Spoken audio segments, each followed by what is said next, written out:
قرآن عظیم میں اللہ رب العزت ارشاد فرماتا ہے، اور ہم ضرور تمہاری آزمائش کریں گے، تمہیں آزمائیں گے۔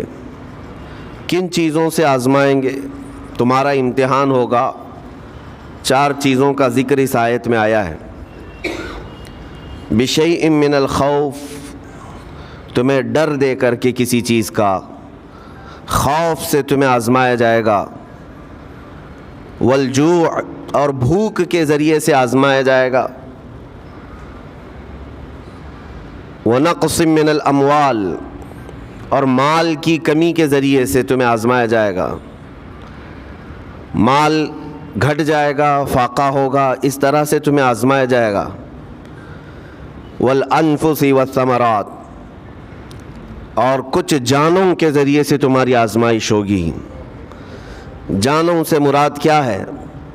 کسی عزیز کی جان چلی جائے گی تمہارے آنکھوں کے سامنے، تمہارے گھر والوں کی موت تمہارے لیے بڑی آزمائش ہے، تمہارے لیے ایک بڑا امتحان ہے۔ اور پھر اخیر میں رب تبارک و تعالیٰ ارشاد فرماتا ہے، وَبَشِّرِ الصَّابِرِينَ الَّذِينَ إِذَا أَصَابَتْهُمْ مُصِيبَةٌ قَالُوا إِنَّا لِلَّهِ وَإِنَّا إِلَيْهِ رَاجِعُونَ۔ اے رسول، ان لوگوں کو بشارت دے دیں۔ کن لوگوں کو؟ ان لوگوں کو بشارت دے دیں جن کے پاس مصیبت آتی ہے تو یوں کہتے ہیں ہم اللہ ہی کے ہیں اور اللہ ہی کی طرف لوٹنے والے ہیں۔ مصیبتوں کے وقت جنہوں نے کہا انا للہ و انا الیہ راجعون، رب تعالیٰ فرماتا ہے رسول انہیں بشارت دے دیجیے۔ کس بات کی بشارت؟ کس بات کی خوشخبری؟ اولئک علیہم صلوات من ربہم ورحمہ واولئک هم المہتدون۔ اللہ فرماتا ہے یہ وہ لوگ ہیں جن پر ہمیشہ اللہ کی رحمتیں اترتی ہیں۔ جنہوں نے انا للہ و انا الیہ راجعون کہا، یہ وہ لوگ ہیں جن پر اللہ تبارک و تعالیٰ کی طرف سے ہر وقت رحمتیں اترتی ہیں، اور یہی لوگ ہدایت پائے ہوئے ہیں، یہی لوگ ہدایت والے لوگ ہیں۔ اس پوری آیت کے اعتبار سے اگر میں آپ کو بتاؤں تو پتہ یہ چلے گا، رزلٹ اس کا یہ ہے کہ مصیبتوں کے وقت صبر کرنا یہ ہدایت ہے۔ ہدایت، اگر آپ ہدایت پر ہیں یا نہیں یہ دیکھنے کے لیے مصیبتوں کے وقت ہی آپ کو دیکھا جائے گا۔ گھر میں کسی کا انتقال ہو جائے اور پھر دیکھا جائے گا کہ تمہاری زبان سے الفاظ کیا کیا نکلتے ہیں، تم شکایتیں کن کن باتوں کی کرتے ہو، پھر دیکھا جائے گا ہدایت پر ہو یا گمراہ ہو۔ ایک روایت میں یہ بھی ہے کہ جب کسی کے بچے کا یا کسی کے بھائی کا یا باپ کا انتقال ہوتا ہے گھر میں، تو جنازہ اٹھانے سے پہلے ہی وہاں ایک فرشتہ آتا ہے۔ وہ فرشتہ گھر والوں کا معائنہ کر رہا ہوتا ہے کہ کون کون کیا کیا کہہ رہا ہے۔ رب ذوالجلال ہر چیز کی خبر رکھتا ہے، لیکن فرشتوں کو اسباب بنایا گیا ہے اور گواہ بنانے کے لیے انہیں یہ ڈیوٹی دی جاتی ہے۔ ہر ایک کی زبان سے نکلے ہوئے الفاظ وہ سنتا ہے اور جا کر کے رب تعالیٰ کی بارگاہ میں عرض کرتا ہے۔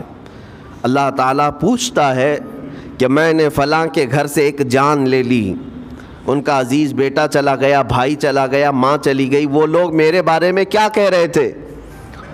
فرشتہ کہتا ہے اے رب ذوالجلال، ان لوگوں کے زبان پر شکر کے الفاظ تھے، وَإِنَّا لِلَّهِ وَإِنَّا إِلَيْهِ راجعون کہہ رہے تھے، اور وہ صبر کر رہے تھے۔ میں نے گھر والوں کے سب حالات دیکھے۔ اللہ تعالیٰ فرماتا ہے اے میرے فرشتے تو گواہ رہنا، میں نے ان سے جو چیز لیا ہے اس سے کئی گنا زیادہ نعمت انہیں عطا کروں گا، اس سے بہتر نسل انہیں دی جائے گی، اور ان کے غم آج جتنے ہیں اس سے کئی گنا زیادہ خوشیاں میں انہیں جنت کی عطا کروں گا جنہوں نے میری دی ہوئی مصیبت پر صبر کیا۔ اور کوئی گھر ایسا ہوگا جس گھر سے فرشتہ جا کر کہے گا کہ مولا اس گھر والے تو بے قابو تھے، جو منہ میں آیا بکے جا رہے تھے، وہ تو یوں کہہ رہے تھے کہ اللہ کو کیا ہمارا ہی گھر ملا، ہمارا ہی بچہ جانے کو تھا، ہمارے ہی گھر میں یہ آفت آنے کو تھی۔ اس طرح کے الفاظ وہ کہہ رہے تھے اور رب تبارک و تعالیٰ کو ظالم کہہ رہے تھے۔ اللہ تبارک و تعالیٰ اپنے جلال کا اظہار فرماتا ہے، ارشاد فرماتا ہے فرشتے کو اے فرشتے تو گواہ رہنا، انہوں نے میرے بارے میں جیسا گمان کیا اب میں ان کے ساتھ ویسا ہی سلوک کروں گا۔ اللہ تبارک و تعالیٰ کے ساتھ یہ گمان جس طرح بندہ کرے گا اللہ تعالیٰ اس کے ساتھ اسی طرح کا سلوک فرمائے گا. اس کو ارحم الراحمین ہی تصور کرو. ہمیشہ رب تبارک و تعالیٰ مہربان ہے اور مہربان ہی اس کی طرف گمان کرنا بھی چاہیے مومن کو.